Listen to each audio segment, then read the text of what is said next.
tough boy, the big man. Ah, Vic! Alas, someone who isn't the missing link. Ours is gonna be a party, so I brought fireworks. Will you shut up, you stupid gorilla? What's poppin'? Isn't that what you guys say? What's poppin'? It's 1984, darlings.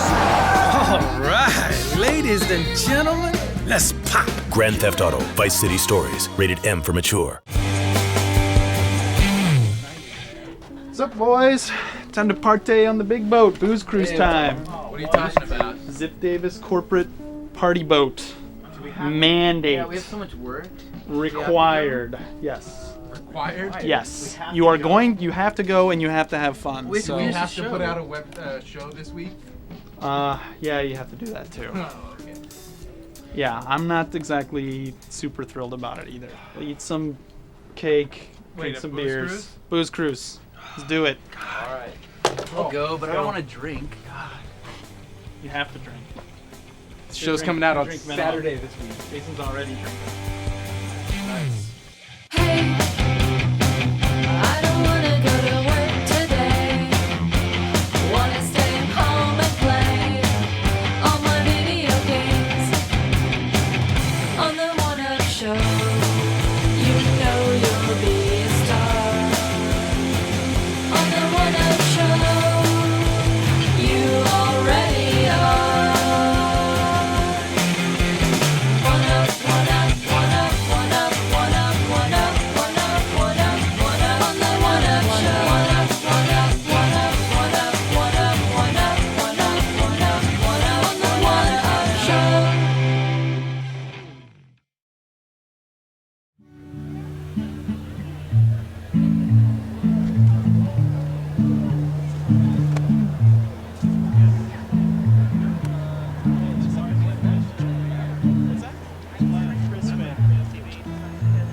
It is.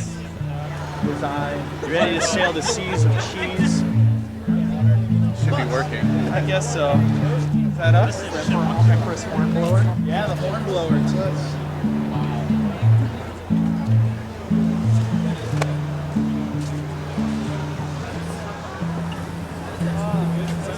So wait, this boat ride is what? Like supposed to increase productivity or something like that? No. It's meant to increase morale. Morale. And what you do with morale is you transform it into morality. And then once you have morality, then you get productivity For the win. for the win. I see.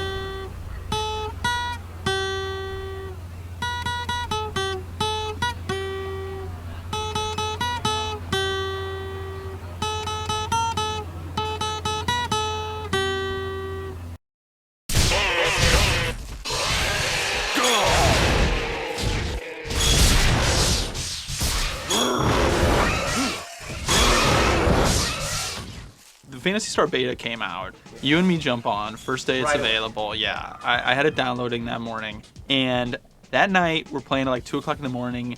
And I'm just getting more and more depressed. I put over 250 hours into PSO, all the different versions, and I felt like a freaking moron not knowing to do anything. Like, So yeah, you start off and you're in this huge city. I mean, it's way bigger, more spread out than it ever was. Nothing really has signs. There's a little tutorial that runs you through. the tutorial's horrible. Like I know people who've had to go through the tutorial twice and they still don't understand what to do. Like, and my thing is like, if you want to introduce the series to new people, like, I've played PSO and I didn't even know what the heck to do. Like, I understand this cool Phantasy Star font that they have, but maybe it should be something you can actually see from a distance. I actually played a little bit of single player.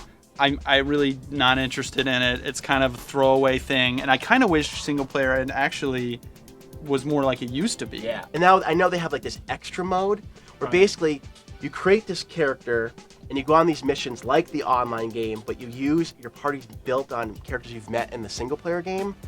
But you can't even take that character and bring him online. So it's like it's like fake online, and it's just a bunch of bullshit. Yes, and PSU has its own system for having your friends list, which is gamer cards. Yeah. So you have to physically meet to hand each other gamer cards. So you have to work out through Xbox Live. Finally, I just called you on the cell phone. Like, I'm in this universe, on this lobby, on this floor. It's like, it's not that simple. I mean, there's like 12 different stages. And we had like 6 people that we all had to do that with. And not only thing, like, you can't see everybody, like, in the lobby because their physical form is, like, disappearing. That is bullshit. Like, that part pisses me off so much. Like, you run towards people and they disappear. Like, and also sometimes they're like this gray, like... Gray silhouette. Yeah, gray silhouette. It seems worse than PSO in a lot of ways. In PSO, I was playing on, like, a 56K fucking modem. And it ran beautifully and it was perfect. And it ran beautifully. And so there's another thing. When you're running along, it's like this. You're running fine. You're running fine, but everybody else you see around you, is yeah, doing like, is running like the freaking Special Olympics dance or something like that.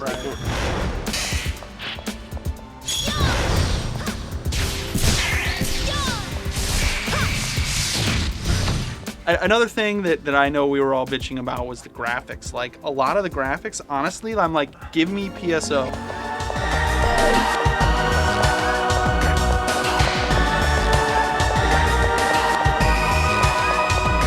Not the graphics, I think it's the art style. I'm not a fan of. Right now, from what I've seen, I'm not like. First of all, it's a high-res PS2 game. I mean, we're talking about the 360 version. Right. I mean, it's a high-res PS2 game. Yeah. At the end of the day, but the thing is, I don't know if it's just the levels I've seen so far. They do not come close to being as cool looking as the Dreamcast original. As the Dreamcast or GameCube, like PSO.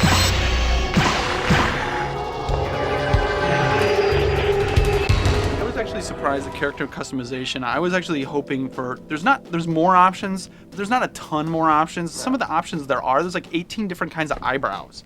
Like, hey, instead of 18 different kind of eyebrows, like give me like 4 different faces, you know, or something more like that. I was like, man, I wish they have like an unlockable where I can play as like the old style, like the old uniform, whatever they had, because it was much cooler than what they had now. Like, so I wake up the next day and I'm like, all right, I'm gonna play, and I get on with like. Wake up! I thought you didn't even go to bed then. I heard you didn't even go to bed that night. Well, I like fell asleep passed down on the couch for like 2 hours, all right. and I get back up and I'm like, all right, let's give this another shot.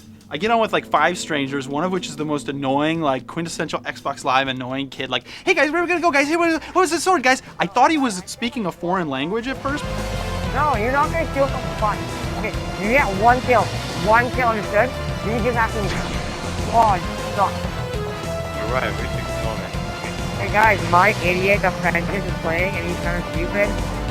Guys, I'm sorry, he's handicapped. Finally tell the kid to shut up, and a bunch of other things, and suddenly like that old feeling was back. Like running around with 5 people. When I started casting spells and other people were coming in with their swords and stuff, and I was healing people on the fly, and sort of that like teamwork aspect came back. The PSU's experience is based on the people you're playing with. Right before I kind of stopped playing the beta, I got in a group with like, I was like level 15. I was with like 5 guys for like level 17 to 20. And they all knew their shit and they knew how to play the game.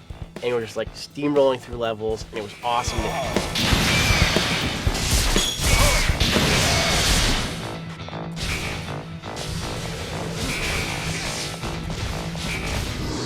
Another really great thing that I was so happy to be able to do is to set the item drops for no longer whoever picks it up gets it. You can actually say, okay, game automatically divided up like an MMO. And it's funny though, when someone picks up a rare item or gets a rare item, it actually pops up on the side of the screen. It says like Mark Mack has picked up, you know, or Marcus Aurelius, that was your name is.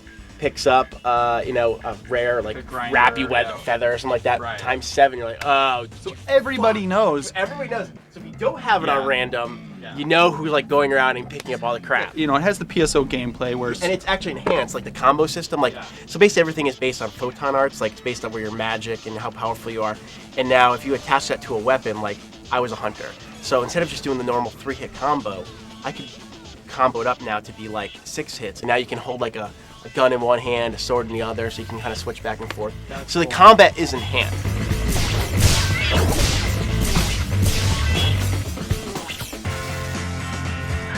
Improving your items, even building your own items this time around is something that they added. Yeah, well now it's less about finding these rare items, but actually creating them. And so like instead of having your mag like they used to hold over your shoulder, now you got to go to your little room and you have like, it's called like partner machinery or something. I don't know, something like that. Yeah. It's like it looks like a mag, but doesn't follow you around at first. That really bums me out, by the way. I love the mags being gone. I love the mags, and like now you have to actually like grow them to like a certain level where they become like a helper robot, and you can take them out of missions.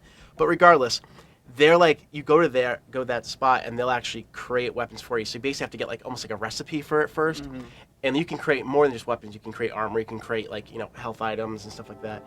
We still played like crazy. So this like is the whole that's thing. like, yeah. And I was literally playing for the whole weekend, and so glad that my fiance was gone for the weekend because I could keep playing. We went out Saturday night, and like the two girls that were with us were like, and these are girls that work in the game industry, are very game literate girls, were like, you fucking nerds, like get away, like, because we would not shut up about it the entire time. We were talking about grinders, your new weapons that you made. There's like a great fan site, PSO World, and I was like 15 minutes before you showed up to pick me up for the movie, I was like sitting there and just like making sure I was hitting everything. But I mean, early impression is definitely like, if you're a PSO nut, and we were playing with a whole party of them.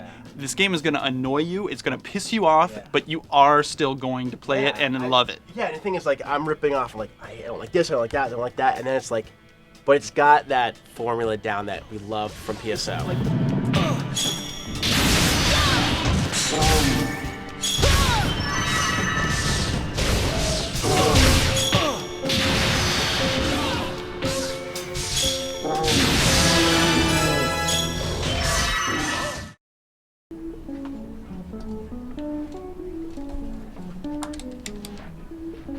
Hey Garnet, let's do this quest. Hey, which game, man? Burning Crusade. Cool, which quest? The one with the dwarf. Oh, yeah, alright, it's on it. Well, hello, Mr. Dual Wielding 2 games with another game backlog. Sup, Scooter? I have another game to add your backlog for nostalgia factor. I know you love your childhood hero, Nancy Drew. I was more of a Hardy Boys kind of fellow myself, with a little bit of Encyclopedia Brown. Did this just come out? So, what's up? So, you're wowing. I haven't gotten a beta yet, but I do see you're playing FF12, which I have played.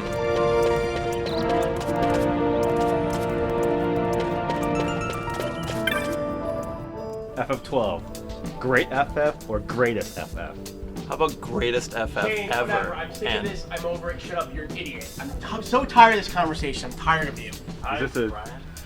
Oh, Shane, just driving me crazy. Rage? Yeah, we're just bitching and moaning about Final Fantasy 12 as usual. Because the levels are But so don't big. you think like sitting there and just plotting and sitting there and waiting for everything to happen gets old after a while too? Like in the old Final Fantasy? Turn-based battles don't have to be slow. Like 10-2's not slow, and 10 was a little slow, but it was so strategic that I found regular combat to be challenging and interesting. Yeah, I don't like gambits. It makes the game it plays for itself. No, it doesn't. It's just like a little bit more enjoyable, like fast paced. It speeds up the game. And I know some people are like, well, I just want it to be like old school Final Fantasy 12.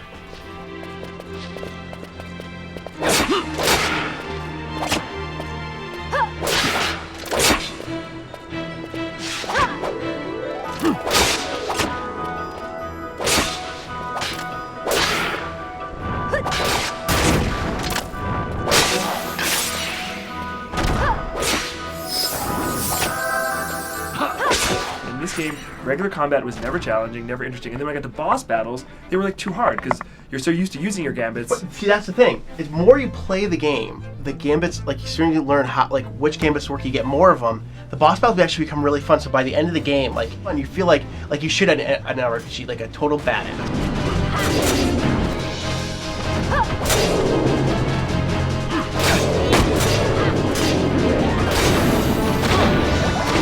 Okay, you don't really understand the gambit system at first, but then when you start to get the hang of it, by the time I got to the end of the game, like, okay, I had these 8 gambits set up for each character, and they knew in this situation, this was like their protocol. They go, well, step A, step B, step 3, C. So they knew what they were like. They knew what to do in the right situations. Because even with your 8 or up to 12 gambit situations set up, they're not set up for every situation. You're constantly adjusting, changing. I can see why on the some fly, people might not like it, or it'll take them a while to get used to, because it's strategy. It's like a whole another layer of strategy, but it's dressed up as like as management.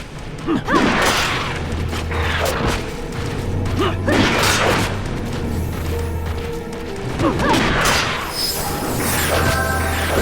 just felt so good at the very end. I think Shane doesn't really like it because Shane he's not really. Shane doesn't like change. Yeah, that's true. Shane's And he's problem. not really an MMO guy like kind of we are. The encounters aren't random anymore. Yeah, I know. Time to move on.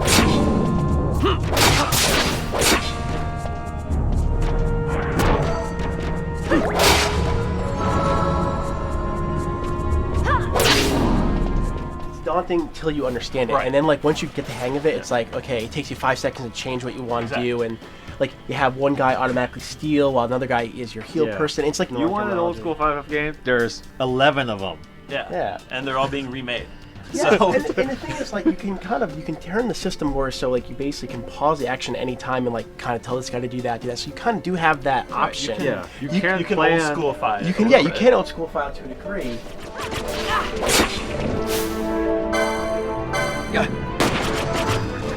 I don't think the problem is with the Gambit system necessarily. I think it's more with the underlying battle system. And like it's unbalanced, and the special attacks like missed attacks are useless, summons are useless. Usually in Final Fantasy, if you go out of your way to get something, like in Final Fantasy 7, like Knights of the Round, it's so powerful. You know, it takes a ton of effort to get it, but it's worth it. And this, it's just not worth it.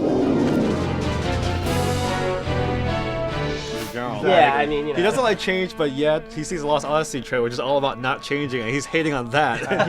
he likes being contrarian. Yeah, I mean, That's like, he did hate on Lost Odyssey, and I'm like, it's basically old school RPG. Maybe I'm getting tired of, going from point A to point B and having stuck in like these kind of long-winded battles. And for me, it was kind of the change of pace I was looking for. For me, the long-winded was the dungeons themselves. Like the dungeons were awesome. The dungeons were beautiful. They were huge, expansive. Like.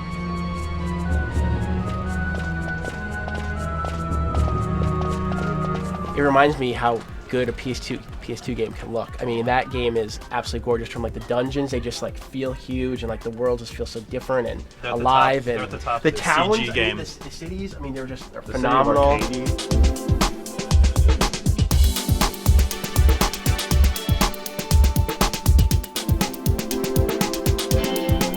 You don't want like cool looking dungeons. You want them to look good. You want to like be challenged by like going through them. I don't want to feel like I'm a rat in a maze in these repetitive, empty, giant, sprawling dungeons. They're not well.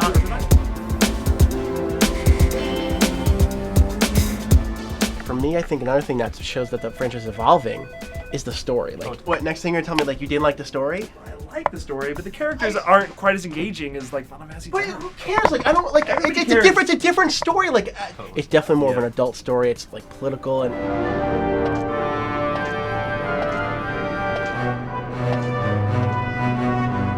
For the first time in Final Fantasy, it's more mature, and like now I don't have to worry about just like this little fucking guy who looks like a girl, but just wants to be. looks like a dude. Whatever. Who's even the main character? Ash, maybe. Who cares? It's not more about the characters. It's more about a world. Like I care. Politics and like But the thing is, the more you play the game, it's more about Ash. It ends up being more about her, and you do have a connection to her. It's like Vaughn, like he's almost like kind of like the witness who's kind of there for the ride, which is kind of all your party members are involved in the story, but they aren't the story. Yeah, but it's just not as like forced as other Final Fantasy. Relatable. You don't feel like much of a connection to these characters. Whatever. I'm so sick of this fucking conversation. I'm out of here. I'm done talking about Final Fantasy. I'm so tired. It is like, I mean, it sounds so cliche, but it's a great way to go out on the PS2 for Final Fantasy.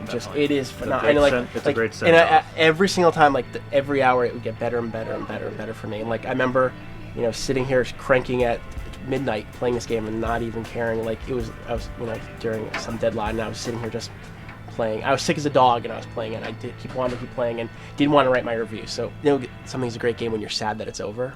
Exactly. So I guess we're all in agreement then. FF12 is the bomb. It is the greatest, mayhap. Now I gotta go play Burning Crusade and make my character poor man's Kate Blanchett. That'll be my character. See you, Scoot. Later. Garnet, let's quest.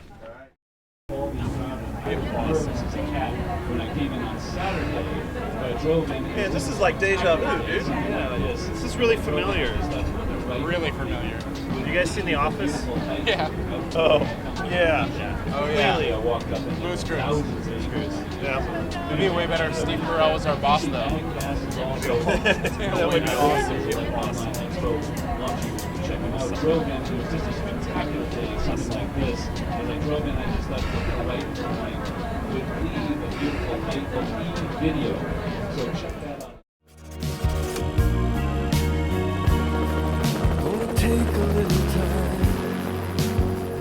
Oh, look who it is. Saint Victor of Vance, the holier-than-thou killer. Hey, Vic. You deserve good things, honey. Are you a comedian, friend? No. I heard a lot about you, Mr. Big. And I'm your brother. You can trust me. And you're wonderful. A wonderful drug-dealing, thieving murderer. Look, Lance, I am a long way from being a good guy. This is a real man with a lot of walls. When will you grow free? Are you trustworthy, friend? I'd say probably not. Yeah, let's pop! Grand Theft Auto Vice City Stories. Rated M for mature.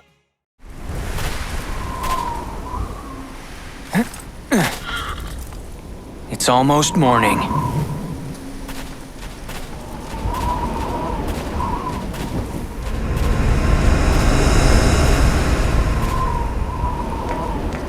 Hey, Chester! Over here, big man!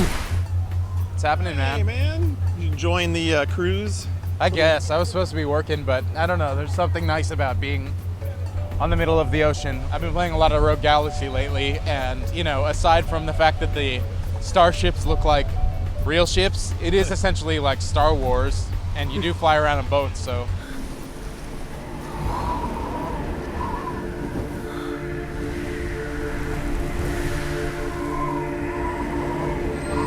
So that's Dorgan Goa's ship, huh? The main character in the game is essentially Luke Skywalker, the orphan child on the desert planet who has dreams of one day sailing into the stars. Is very much the Star Wars story. I totally. I always knew this day would come.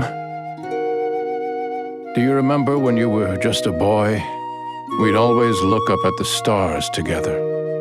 So far, the grander story has been somewhat lacking because of its, I don't know, similarity to Star Wars, I guess.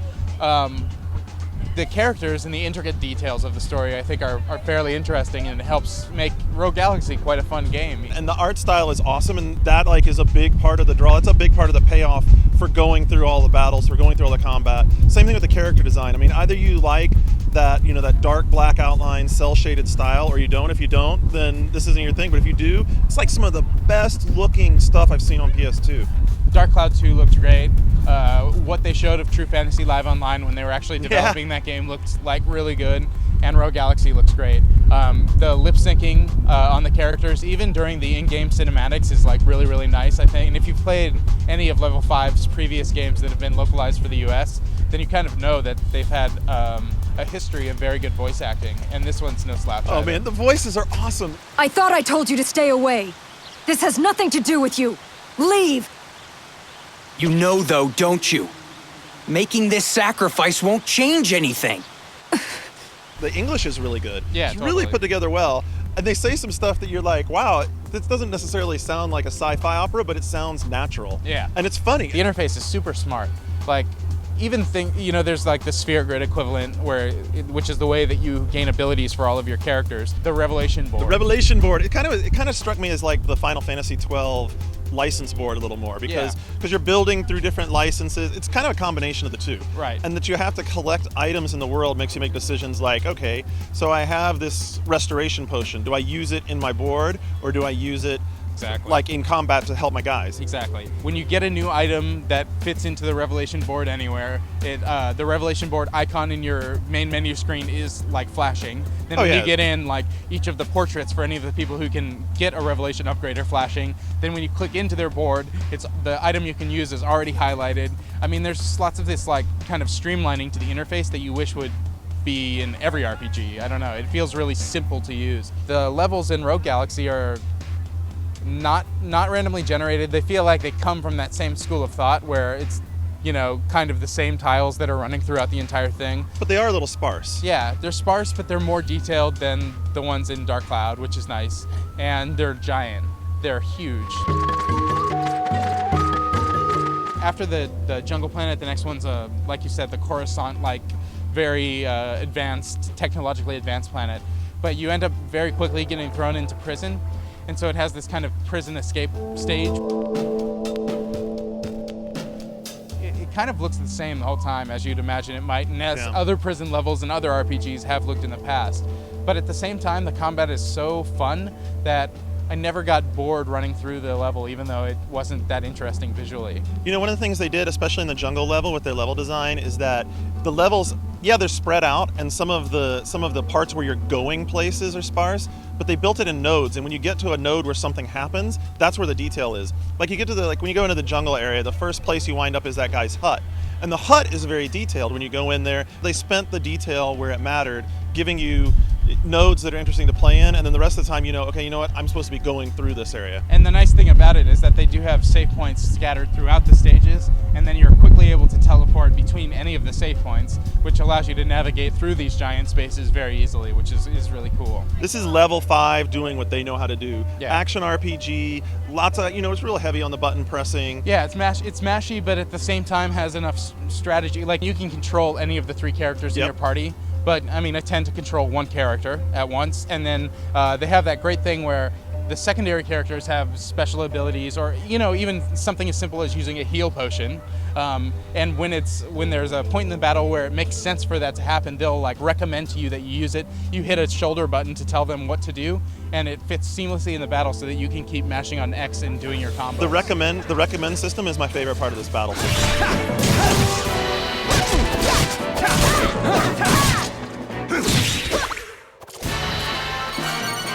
So when you pause the game to use an item or to use an ability, you have action points, and you can use them to do so much. You can use 3 potions at one time if you're full up. Right. So if your guys are in trouble, it's like, okay, I need to heal that guy, heal that guy, heal that guy. But you do it all with potions. Right. What'd you think of the new combo system where now you collect the orbs and have to power up before you go into the burning attack mode? It's kind of cool because it keeps you running around the map. I wish that the animation changed or the button sequence changed to make it so that it didn't feel like... Yeah, why is it always the same? I don't know. The game is essentially pretty difficult. Like there's combat everywhere, even in the towns. On the second stage, which is like a giant jungle planet, it's basically broken down into planets. The first is the desert planet, the second is the jungle planet. And I got to some treasure chest, which was fake. It was one of the mimic treasure chests, and it destroyed me. Dude, the first time you hit that mimic, it just blows you off the map. Yeah, it's like, it just wipes you guys out. Yeah, I spent like an hour leveling up my characters, and then for the rest of the jungle planet level, I was able to pretty much mash my way through the battles without any problems. But then when I got to the next planet, it kind of felt difficult again, where I could see like spending another little bit of time to level up before going straight into the battles.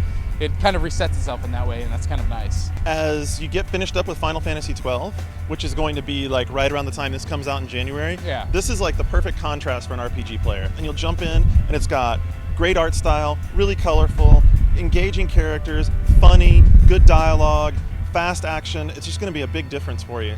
I think it's going to be instantly fun to anyone who's kind of got a predilection towards action RPGs. Like if that is your style, if you like those type of games, especially if you're a level 5 fan, I think you're really going to get a kick out of the game, even if the space opera storyline on a grander scheme is kind of generic.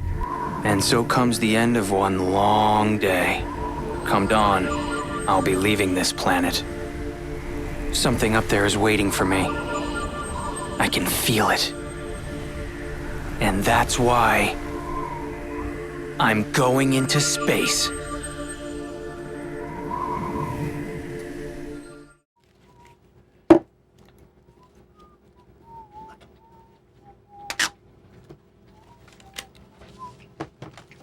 Hey, Matt. Hey, buddy. Do you know if that Harker footage is coming yet? I know I've been waiting for that. It's supposed to be in tomorrow. Oh, sweet. All right, I can't wait to see it. I know when we saw it last time, it looked pretty good.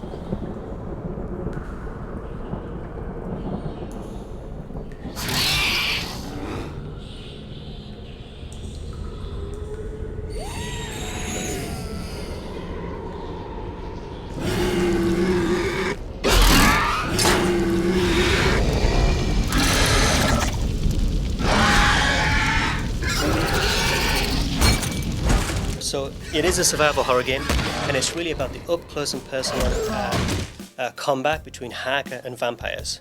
We've seen a lot of traditional vampire games in the past, and many of them tend to have quick kills, aiming systems, sniper systems, taking out vampires very quickly, chopping off their heads off in coffins, etc., etc. We're taking that a little bit further and stretching it out. Our game really focuses on the making killing and pain personal, taking the ultimate revenge and vengeance against vampires, ripping off arms, breaking legs, gouging out arms, opening rib cages and ramming dynamite inside, taking your time to break them down and really punish them and make them suffer. Yeah, even right down to the moment of dusting a vampire. We're putting a lot of work into this, a lot of effort to make this look really cool, really satisfying, but fast enough so that it doesn't get old or get, you know what I mean? This isn't, about fighting hordes or big battles like Lord of the Rings style. It's about making pain personal, hunting that vampire down, taking your time to go to his lair, to track him.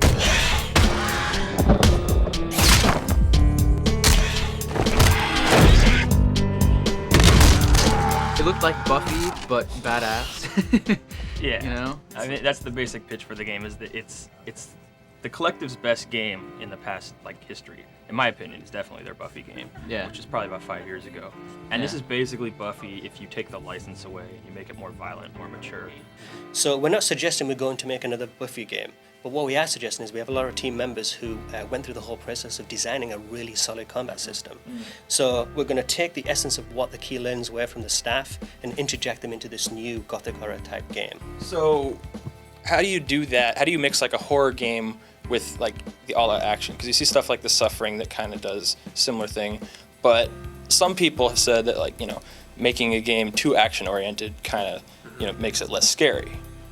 So how do you balance that? Well, basically the way I look at it is to do with there's two aspects. You've got to hunt them, and then you've got to deal with them once you actually get to them. And to me, the quieter moments, the things that lead up to the tension, is the hunting aspects of that, so that when you actually get to the combat itself, then you get the satisfaction out of it. So there's two sides to it, and for me the hunting is just as important as the actual combat elements itself. One thing I want to add on to that we haven't really talked about is the impression you might be getting that they're just vampires in the game.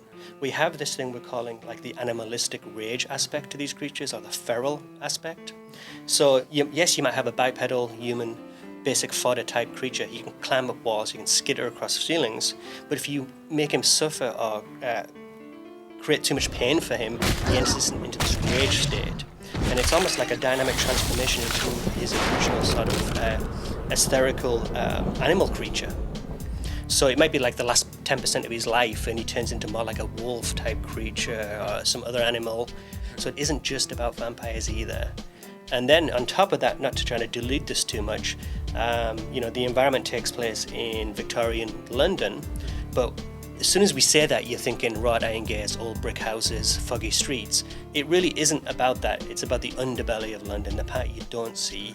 And anytime you enter a vampire lair, that's when we start to become supernatural and try to change the rules of how the crypt might be laid out and how it might look. So it isn't about Queen Victoria per se, and all the kind of derivatives that come along with the Victorian era. It's everything else that people haven't seen. It's the part that normal people don't know about.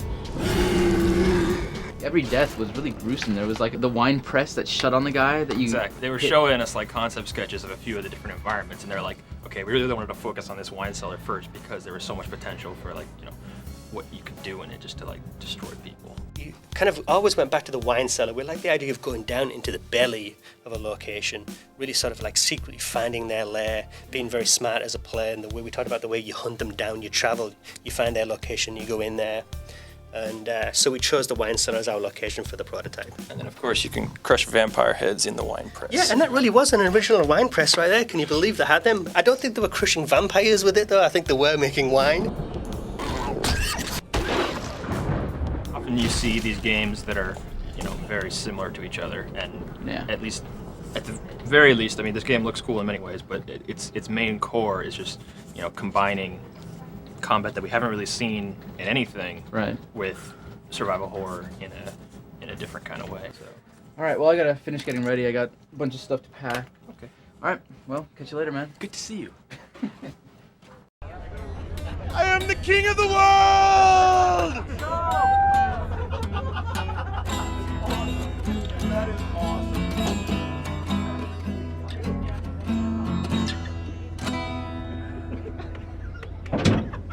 It's funny, here we are going underneath the bridge, right? But I think that a lot of people who don't live in San Francisco think of the Golden Gate Bridge as the bridge, right. But for San Franciscans, the bridge is the Bay Bridge. The Bay Bridge is far more impressive from a technical standpoint of bridge making than the Golden Gate Bridge. Even though the Golden Gate Bridge is more artistically and more famously known, the Bay Bridge, longer, has double decks. And it goes Wow. it goes to Treasure Island, then goes all the way That's across. right. Takes you to Emeryville, which is awesome. Emeryville, IKEA. For the win. IKEA for the win. What's the treasure on Treasure Island? I don't know. It's like a water processing plant or something. Yeah. Oh, that's quite a treasure. It's Wait, treasure for us. Have you guys seen Luke? No. I think he wiggled out of this. He didn't come? No, he I thought we totally- had to come.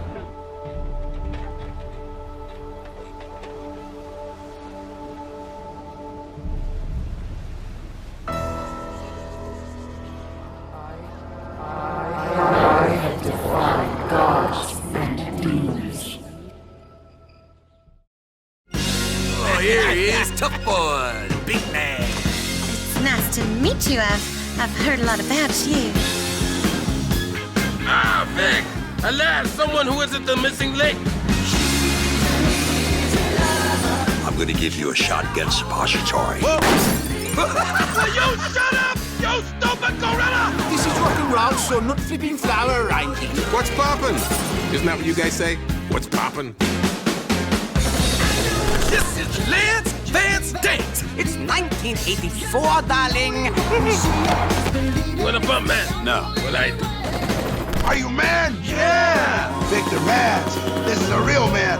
I heard there's gonna be a party, so I brought fireworks. Whoa! Hey, hold You know what? Let's do it. All right, ladies and gentlemen, let's pop. Grand Theft Auto: Vice City Stories. Rated M for mature.